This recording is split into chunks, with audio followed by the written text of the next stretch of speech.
Hello friends, आज हम लोग पढ़ रहे हैं मॉनेटरी पॉलिसी। मॉनेटरी पॉलिसी यानी कि मौद्रिक नीति। मॉनेटरी शब्द में भी मनी शब्द है। मनी मतलब होता है मुद्रा। मौद्रिक शब्द में भी मुद्रा है यानी कि मुद्रा से संबंधित जो नीति बनेगी उसी का अध्ययन ही मौद्रिक नीति कहलाएगा। मुद्रा से संबंधित नीति को मौद्रिक नीति कहते हैं। इसकी परिभाषा हो गई। इसको समझने के लिए हम अर्थव्यवस्था को समझेंगे। पहले अर्थव्यवस्था का ग्राउंड कैसे तैयार होता है, तो अर्थव्यवस्था को हम इंग्लिश में जो है इकोनॉमी कहते हैं। अर्थव्यवस्था का मतलब होगा, अर्थ मीन्स होता है धन। अर्थ माने होता है धन, यानी कि धन का अध्ययन करना ही अर्थव्यवस्था होता है। धन का अध्ययन करना ही अर्थव्यवस्था है। धन की व्यवस्था करना या धन का अध्ययन करना ऐसे कर सकते हैं। व्यवस्था करना ही अर्थव्यवस्था कहलाता है। अर्थव्यवस्था दो चीज़ों पे बेस्ड होता है, एक उपभोक्ता पर और एक उत्पादक पर। उपभोक्ता को कंज्यूमर कहा जाता है। ये जो है उपभोक्ता उपभोग से संबंधित होता है। और उपभोक्ता किस किस चीज़ का उपभोग कर सकता है, तो वस्तु और सेवा का उपभोग कर सकता है, यानी कि गुड्स और सर्विसेज का कंजप्शन कर सकता है। और ये सीधे इकोनॉमी के मांग पक्ष से संबंधित होता है। और उपभोक्ता जो है क्रेता से संबंधित होता है। आगे चलें दूसरे वाले पार्ट में, तो उत्पादक होता है। उत्पादक यानी कि प्रोड्यूसर हमेशा उत्पादन यानी कि प्रोडक्शन से संबंधित होता है, और ये भी वस्तु और सेवा का ही उत्पादन करेगा। और एक पूर्ति, इकोनॉमी के पूर्ति पक्ष से संबंधित होता है। आगे चलते हैं।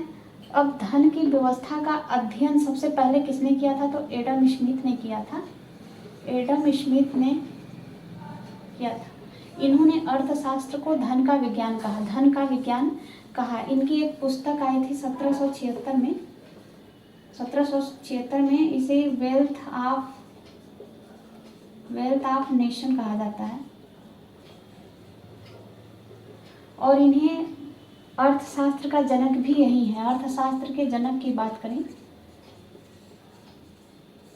अर्थशास्त्र के जनक के रूप में एडम स्मिथ को जाना जाता है। एडम स्मिथ को जाना जाता है। आगे यदि बात करें तो धन का विज्ञान, अर्थशास्त्र को धन का विज्ञान किसने कहा, तो ये भी एडम स्मिथ ने ही कहा था। ये नेशन है। अर्थशास्त्र को या अर्थव्यवस्था को धन का विज्ञान किसने कहा, अर्थशास्त्र को धन का विज्ञान किसने कहा, तो धन का विज्ञान इन्होंने ही कहा था, एडम स्मिथ ने कहा।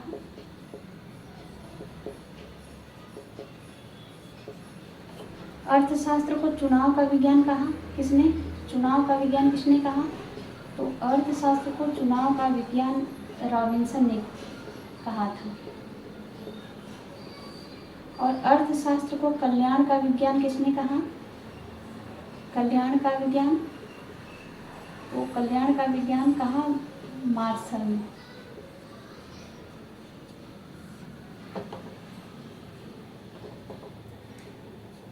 मॉनेटरी पॉलिसी को समझने के लिए हम समझेंगे प्राइस डिटर्मिनेशन किससे कहते हैं, यानी कि कीमत का निर्धारण किसके द्वारा होता है, किस चीज़ के द्वारा होता है। यहाँ क्वेश्चन के माध्यम से हम समझ सकते हैं प्राइस डिटर्मिनेशन को।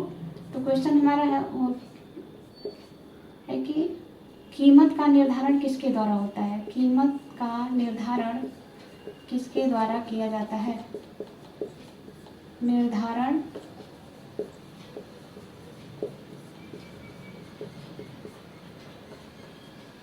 किसके द्वारा किया जाता है। तो हमारे पास पहला ऑप्शन है मांग के द्वारा, दूसरा ऑप्शन है पूर्ति के द्वारा, और थर्ड ऑप्शन है मांग और बाजार की शक्तियों के द्वारा, बाजार की शक्तियों के द्वारा, और चौथा ऑप्शन है हमारा इन सब के द्वारा।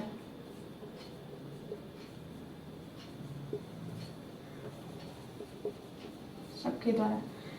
तो कीमत का निर्धारण किसके द्वारा किया जाता है, मांग और पूर्ति की शक्तियों के द्वारा होता है। और मांग और पूर्ति की शक्ति को ही बाजार की शक्ति कहा जाता है।